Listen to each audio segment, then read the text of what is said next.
कई लोग कहते हैं कि बर्दाश्त नहीं है मुझे तुम्हें किसी और के साथ देखने में, क्योंकि बात शक की नहीं है, बात तो हक की है। जिन लोगों को बहुत ज्यादा गुस्सा आता है वो लोग अपने गुस्से को कंट्रोल में करने के लिए मेरी इन बातों को हमेशा याद रखना।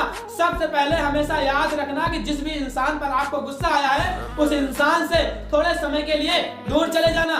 दूसरा, अपने आप से प्रश्न कीजिए कि जिस बात पर आप गुस्सा कर रहे हैं वो सही चीज के लिए है या फिर गलत चीज के लिए। और तीसरा, हमेशा याद रखना कि जब भी आपको गुस्सा आएगा तो आपकी बुद्धि काम करना बंद कर देगी, इसलिए कोई भी फैसला लेना वो गुस्सा शांत होने के बाद ही लेना। जीवन में ऊपर उठते वक्त लोगों के साथ अच्छा व्यवहार करें, क्योंकि यदि जीवन में कभी नीचे भी आए तो सामना उन्हीं लोगों से होगा। हमेशा याद रखना कि जब भी कोई आपकी बातों पर यकीन न करे तो खामोश रहकर काम करना ही बेहतर है। समस्याओं को तभी खत्म कर देना जब वो बहुत छोटी हो, क्योंकि अगर बड़ी हो गई तो वो तुम्हें खत्म कर देगी। यदि आप बहुत कम उम्र में फाइनेंशियली फ्री होना चाहते हो तो मेरे स्टेप को हमेशा याद रखना। सबसे पहले जितनी कम उम्र में आप कमाना शुरू कर सकते हो कर दो। जितना भी कमाओ उसका हर महीने 10 से 15% बचाओ। जितना भी पैसा बचा रहे हो उसको ऐसी जगह पर इन्वेस्ट करो कि आपको 15 से 20% रिटर्न मिले और आप बहुत ही जल्दी फाइनेंशियली फ्री हो जाएंगे।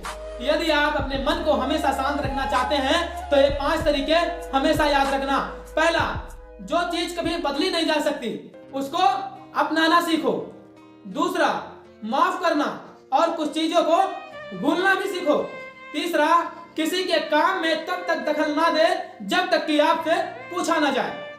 चौथा, अपने दिमाग को खाली ना रखे, हमेशा कुछ न कुछ नया सीखते रहें। और पांचवा, हर रोज कुछ समय खुद के लिए जरूर निकालें। उनके साथ जरूर रहना जिनकी तबीयत खराब है, लेकिन उनके साथ कभी मत रहना जिनकी नीयत खराब है। संसार में मनुष्य एकमात्र ऐसा प्राणी है जिसका जहर उसके दांतों में नहीं बल्कि उसके बातों में होता है।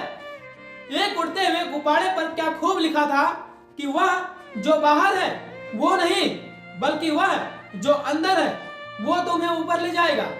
फालतू बैठे रहने से अच्छा है कि दुखों के रास्ते पर चले। कुछ ना भी मिला तो क्या हुआ, तजुर्बा तो नया मिलेगा। पिता नीम के पेड़ के समान होता है जिसके पत्ते भले ही कड़वे हो लेकिन वह छाया हमेशा ठंडे ही देता है। छोटे बच्चे के निकले आंसू और प्यार में निकले आंसू दोनों एक समान होते हैं। दोनों को पता है कि तकलीफ कहाँ है लेकिन किसी को कह नहीं पाते। अगर पहला प्यार सच्चा था तो दूसरा हुआ क्यों, और अगर दूसरा प्यार सच्चा था तो पहला याद क्यों आ रहा है। ढूंढ तो लेते उन्हें, शहर में भीड़ इतनी भी नहीं थी लेकिन रोक दी तलाश मैंने, क्योंकि वो खोए नहीं थे, वो बदल गए थे।